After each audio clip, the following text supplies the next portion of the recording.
Constructors and destructors in C++. And before discussing the term constructors in C++, you please refer sessions, previous sessions 2, 3, 4, 5. In 2, we started classes and objects, a small demonstration program with member data. Now member functions in session 2. In 3, the member functions and member data. The member functions are defined inside the class. Look at class definition, object creation and calling of member functions. Session 4, the member functions defined outside the class. Observe the symbol scope resolution operator. You try to identify the difference between member functions defined inside and member functions defined outside the class. Function declaration, function definition and function call are very important at this point of time. And session 5, member functions, argument passing. At this stage, the functions can be defined inside or outside the class. So the base concepts are very important in C++.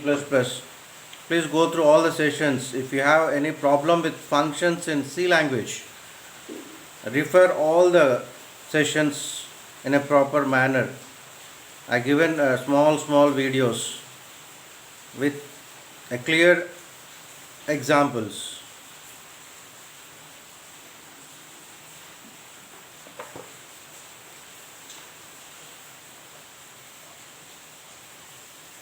Look at the program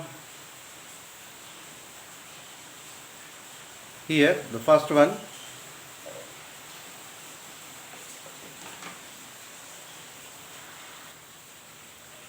So look at the first program. What is the class name? ADD. Member data ABC. We have two member functions. Read, write. Again I am telling, if you have any problem with these type of programs, please refer functions in C language. Prototype 1, prototype 2, 3, 4, function declaration, function calling and function definition. We created an object. Object is K. How do you create an object? What is the basic syntax of creating an object? Class name, space, object name, semicolon. And we use dot operator to call the methods k dot read and k dot write. So by default, member data is private in C++ and member functions are public. We access the data through functions only. Look at program number 2. Same addition of two numbers, C is equal to A plus B. Look at void read. A is equal to 10, B is equal to 20. If you know the values of input variables, no need of reading from keyboard. You try to observe the difference between definition part, void read in program 1 and void read in program 2. Function definition. Then what is a constructor? Constructor is a special member function which enables an object to initialize itself when it is created. And this is known as automatic initialization of objects. And we have another member function, a special member function called destructor that destroys the object when they are no longer required.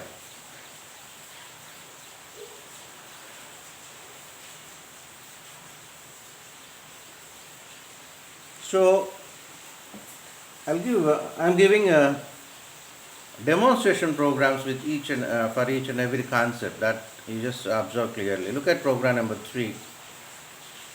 Again, do we have anything like void read here? No. We have only ADD. ADD is name of the class. Just observe the definition part. It is a constructor without arguments, without parameters, without variables. Is it prototype 1 in C language? It is prototype 1. Do we have anything like a void or int? No. Any function definition. Look at function definition in program number 2. Void read. Do we have anything like? No. The void write in program 3 and program 2 are same. Look at the main program here in program number 3. Object is created. K dot write. There is only one function call. So, what are the rules to be followed? Constructor name and class name must be the same. What is the class name here? ADD. So we have constructors without arguments, we have constructors with arguments, they are parameterized constructors. We have constructors with default arguments and we have copy constructor also.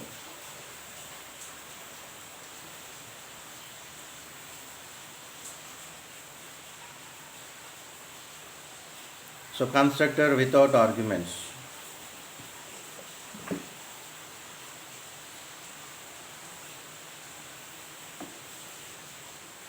The constructor will be called automatically once object is created. Look at the things clearly. Add k semicolon. The control will be automatically transferred to the constructor definition, the function definition part.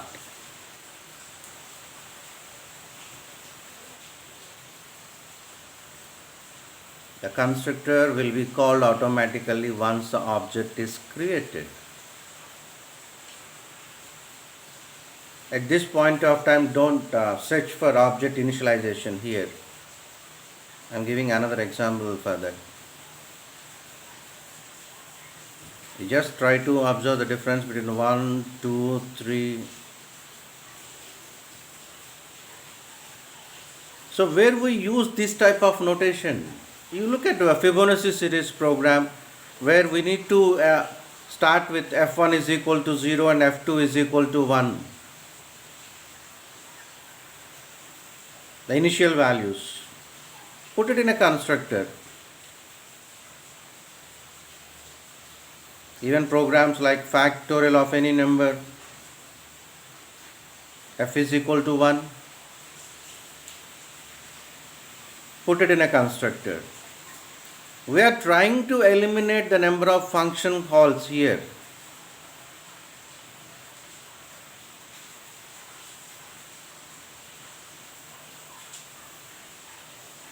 Look at program number 2, k dot read and k dot write. Whereas in program number 3 we have only k dot write. You try to eliminate the number of function calls, reduce the number of function calls. And we use this type of notations if you are known with some initial values in any program.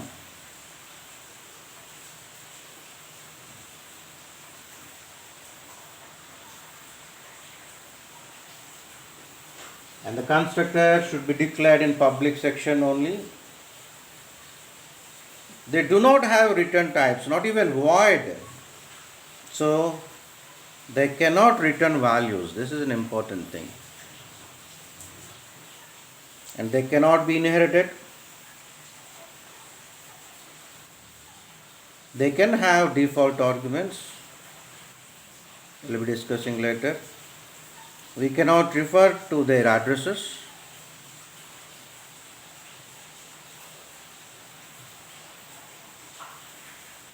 An object with a constructor or destructor cannot be used as a member of a union.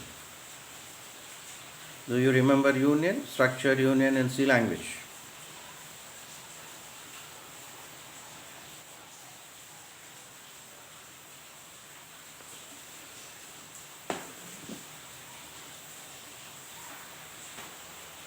Look at program 4, argument passing, which we already discussed in earlier sessions. Look at the definitions, function definitions, void read and void write, and function calls, k dot read, k dot write. Now look at program number 5. Look at the constructor definition. It is parameterized construction. A constructor with arguments. The class name is add only. Now look at the object creation, add k of 10 comma 20. This is what you call initializing an object.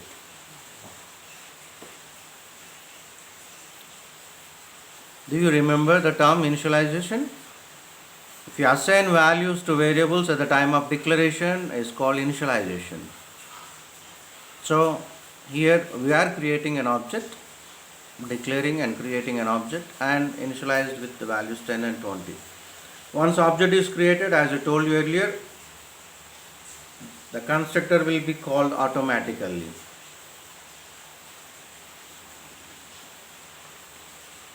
Add k semicolon won't work here. We must pass initial values as arguments to the constructor function when an object is declared.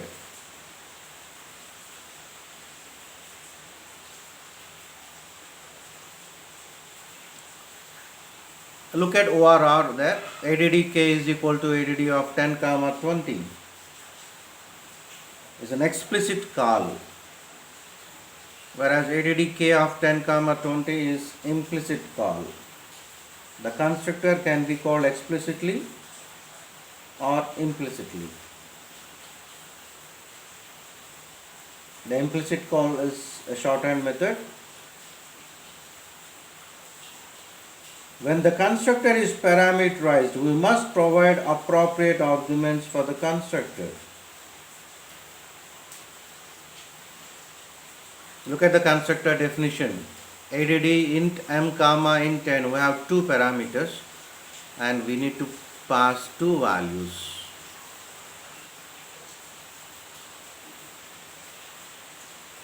In C++, each and every topic must be explained with the help of a demonstration program only.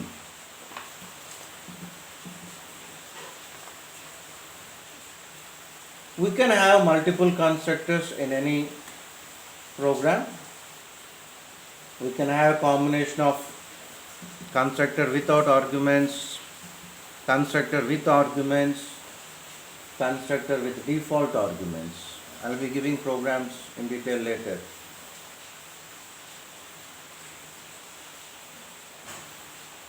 And dynamic initialization of objects is also possible.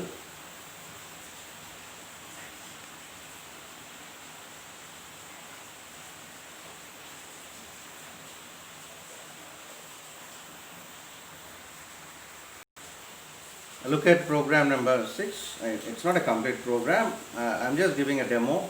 Like a constructor can be defined outside the class.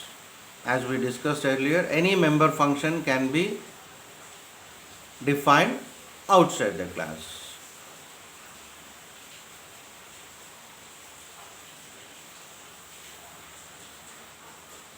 Look at that box in red color. One is function declarations and 2 is your function definition. Function is defined outside the class. No confusion regarding these type of things in C++. I told you many times, please refer functions in C language. If we are defining functions inside the class, we don't use the term declaration. That is to be observed clearly.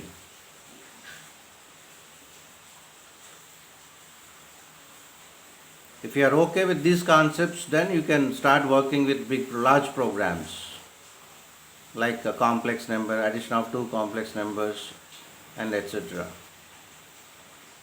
Even you try to write a simple banking management system.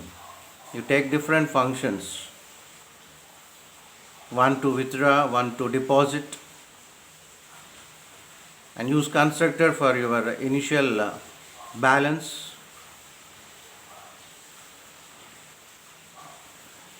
Try to use various conditions. If choice 1, deposit. If choice 2, withdraw. If choice 3, balance inquiry. If choice 4, exit. Something like that. You can start working with these type of programs.